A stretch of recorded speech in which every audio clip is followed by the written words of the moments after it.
एक दिन गौतम बुद्ध अपने शिष्यों के साथ एकदम शांत बैठे हुए थे। उन्हें इस प्रकार बैठे हुए देख शिष्य चिंतित हुए कि कहीं वह अस्वस्थ तो नहीं हैं। एक शिष्य ने उनसे पूछा कि आज वह मौन क्यों बैठे हैं, क्या शिष्यों से कोई गलती हो गई है। इसी बीच एक अन्य शिष्य ने पूछा कि क्या वह अस्वस्थ हैं, पर बुद्ध मौन रहे। तभी कुछ दूर खड़ा व्यक्ति जोर से चिल्लाया, आज मुझे सभा में बैठने की अनुमति क्यों नहीं दी गई है। बुद्ध आंखें बंद करके ध्यान मग्न हो गए। वह व्यक्ति फिर से चिल्लाया, मुझे प्रवेश की अनुमति क्यों नहीं मिली। इसी बीच एक उदार शिष्य ने उसका पक्ष लेते हुए कहा कि उसे सभा में आने की अनुमति प्रदान की जाए। बुद्ध ने आंखें खोली और बोले, नहीं, वह अछूत है, उसे आज्ञा नहीं दी जा सकती। ये सुनकर शिष्यों को बड़ा आश्चर्य हुआ। बुद्ध उनके मन का भाव समझ गए और बोले, हाँ, वह अछूत है।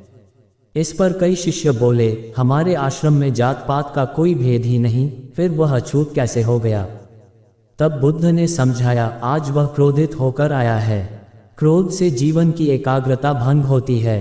क्रोधी व्यक्ति प्रायः मानसिक हिंसा कर बैठता है, इसलिए जब तक वह क्रोध में रहता है तब तक अछूत होता है। इसलिए उसे कुछ समय एकांत में खड़े रहना चाहिए। क्रोधित शिष्य भी बुद्ध की बातें सुन रहा था। पश्चाताप की अग्नि में तप कर वह समझ चुका था कि अहिंसा ही मनुष्य का महान कर्तव्य व परम धर्म है।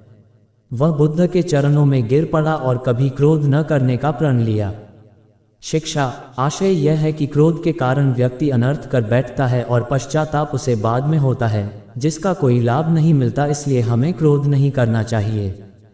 असल मायने में क्रोधित व्यक्ति अछूत हो जाता है और उसे अकेला छोड़ देना चाहिए। क्रोध करने से तन, मन और धन तीनों की हानि होती है। क्रोध से ज्यादा हानिकारक कोई और वस्तु नहीं है।